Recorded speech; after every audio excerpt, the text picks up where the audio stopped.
Okay, here we go. I am so excited. I didn't realize that the movie on Netflix was actually a book first. So I had to buy it. And so we're going to go on a journey and learn about the Willoughbys. This book is by Lois Lowry. Okay. And I am super excited. And for those who haven't seen it on Netflix, wait as much as I say watch the movie because it is adorable. Wait until I'm done reading this book and then you'll be able to go watch the movie. Here we go. So chapter 1. The old-fashioned family and the beastly baby.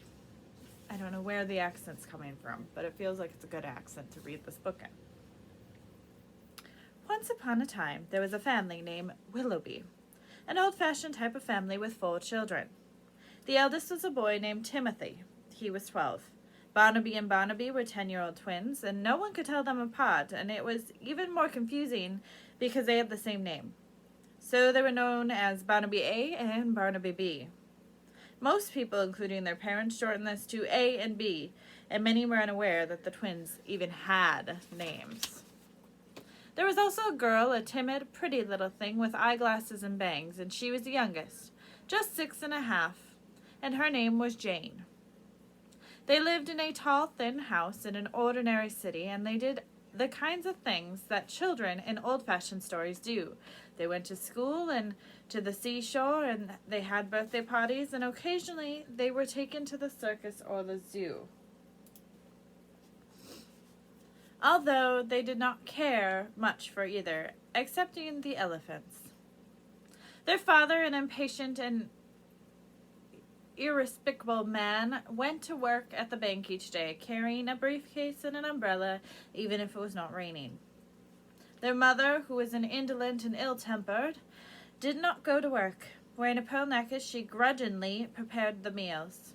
Once she read a book, but found it distasteful because it contained adjectives. Occasionally she glanced at a magazine.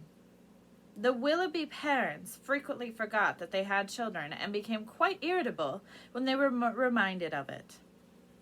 Tim, the eldest, had a heart of gold, and as many old-fashioned boys do. But he hid it behind a somewhat bossy exterior. It was Tim who decided what the children would do, what games they would play. "We'll have a game of chess now," he'd occasionally said, "and the rules are that only boys can play, and the girl will serve cookies each time the pawn is captured. How they would behave in church: kneel nicely and keep a pleasant look on your face, but think only about elephants," he told them once. Whether or not they would eat what their mother had cooked, "We do not like this," he might announce, and they would all put their forks and refuse to open their mouths, even if they were very, very, very hungry. Once his sister whispered to him privately after a dinner they refused to eat, "I liked it." But Tim glared at her and replied, "It was stuffed cabbage. You were not allowed to like stuffed cabbage." "All right," Jane said with a sigh, and she went to bed hungry and dreamed, as she often did, about becoming older and more self-assured so that someday she could play whatever games she liked or eat any food she chose. Their lives proceeded in exactly the way lives proceeded in old-fashioned stories. One day, they even found a baby on the doorstep. This happens quite often in old-fashioned stories. The Barnaby twins, for example, found a baby on their doorstep once, but it had never happened to the Willoughbys before. The baby was in a wicker basket and wearing a pink sweater and had a note attached to it with a safety pin. "I wonder why Father didn't notice when he left for work," Barnaby A said, looking down at the basket, which was blocking the front steps to their house when the 4 children set out in the morning to take a walk to the nearby park. "Father is oblivious, you know that," Tim pointed out. "He steps over any obstructions. I expect he poked it aside." They all looked down at the basket and at the baby, which was sound asleep. They pictured their father taking a high step over it after moving it slightly out of his way with his floraled black umbrella. We could set it out for the trash collector, B suggested. If you take one handle, A, and I take another, I believe we could get it down the stairs without much trouble. Our baby's heavy?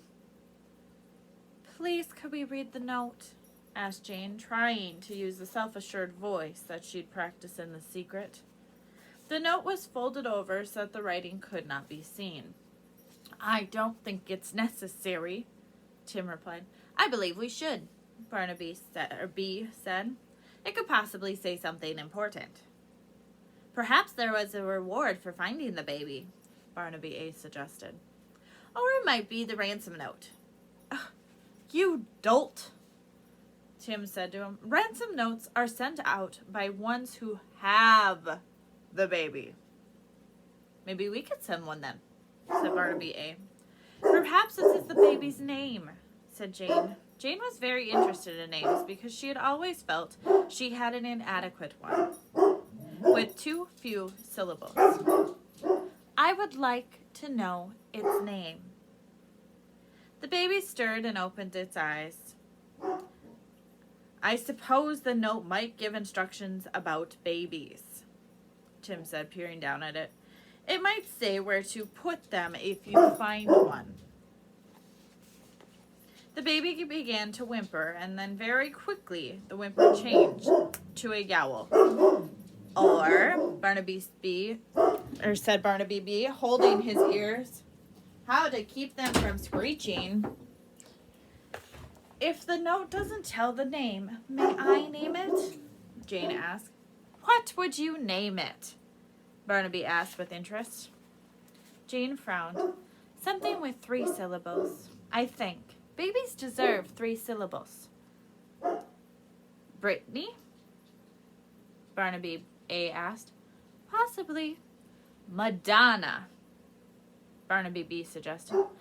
No, Jane said. Taffeta, I think.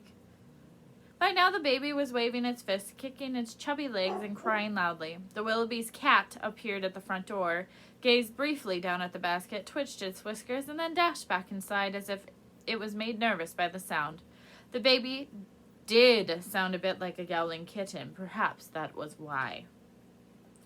Tim finally reached down past the flailing little fist, unpinned the note, and read it silently. The usual, he said to the others. Pathetic. Just what I expected. He read the note aloud to them. I chose this house because it looks as if a happy, loving family lives here, prosperous enough to feed another child. I am very poor, alas. I have fallen on hard times and cannot care for my dear baby. Please be good to her. Take that handle, twins, Tim said to his brothers. He took the opposite handle. Jane, you carry the note. We'll take this whole disgusting thing inside. Jane took the folded note and followed behind her brothers, who picked up the basket, carried it into the front hall of the house, and set it there on the oriental rug. The noise coming from the baby was not insignificant. Their mother, frowning, opened the door at the end of the long hall. She emerged from the kitchen. Whatever is that noise? She asked. I am trying to remember the ingredients for meatloaf, and I can't hear myself think. Oh, someone has left a beastly baby on our front steps, Tim told her. My goodness, we don't want a baby, their mother said, coming forward to take a look. I don't like the feel of this at all. No, it's not cute, Barnaby A said, looking down at it. Not cute, no, Barnaby B agreed. It has curls, Jane pointed out. Their mother peered at the baby and then reached towards a basket of the beige knitting that she kept on the hall table. She removed a small pair of gold-plated scissors and snipped them open and closed several times thoughtfully. Then she leaned over the basket and used the scissors. Now it doesn't have curls, she pointed out and put the scissors away. Jane stared at the baby, and suddenly it stopped crying and stared back at her with wide eyes. Oh, dear. It isn't cute without curls. I guess I don't want it anymore, Jane said. Take it someplace else, children. Dispose of it. I am busy with a meatloaf, their mother said, turning back toward the kitchen. The 4 children lugged the basket back outside. They thought.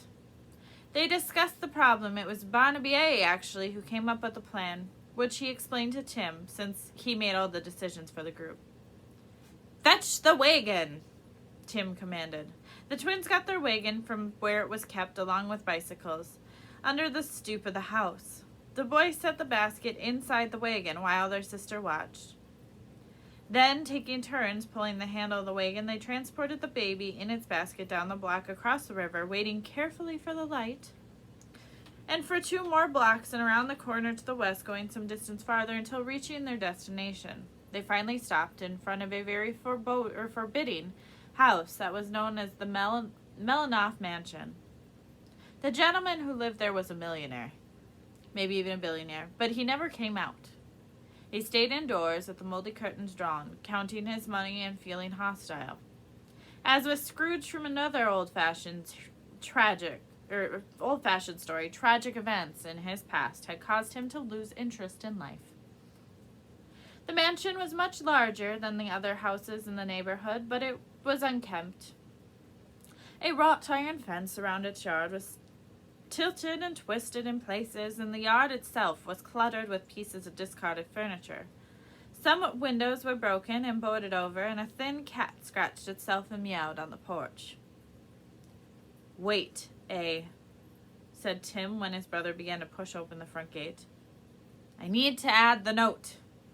He held out his hands to Jane, who placed the folded paper carefully in the pocket of her ruffled frock, and she gave it to him. Pencil? Tim demanded, and one of the twins, for all the children were accustomed to carrying whatever Tim might need and demand, handed him a pencil. Barnaby turned so that Tim could use his back for a table. Could you tell what I wrote, B? Tim asked his brother when he had finished. No, it felt like scribbles. You must train yourself better, Tim pointed out. If my back had been the table, I would be able to recite each word and also know the punctuation. Practice when you have a chance. Barnaby nodded. You too, Tim said, looking at the other twin. I will, Barnaby promised. So will I, offered Jane. No, you needn't, because you are a girl. You will never be called upon for important work, Tim told her. Jane began to cry a little, but very quietly so that no one would notice.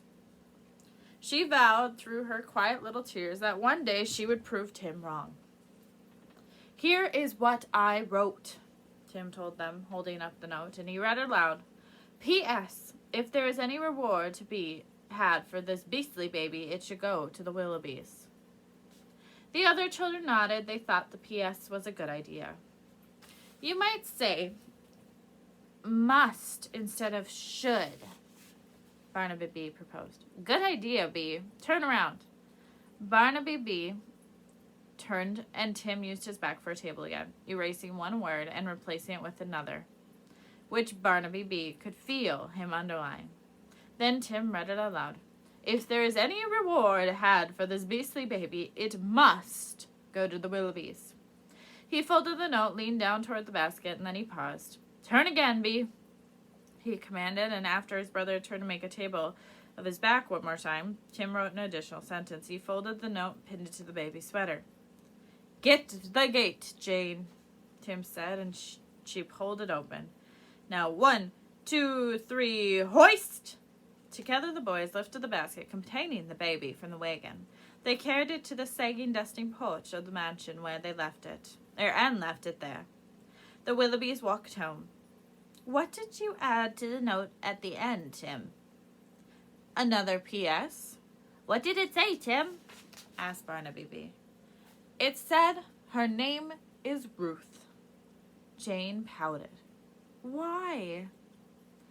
Because, Tim said with a sly smile, we are the ruthless Willoughbys.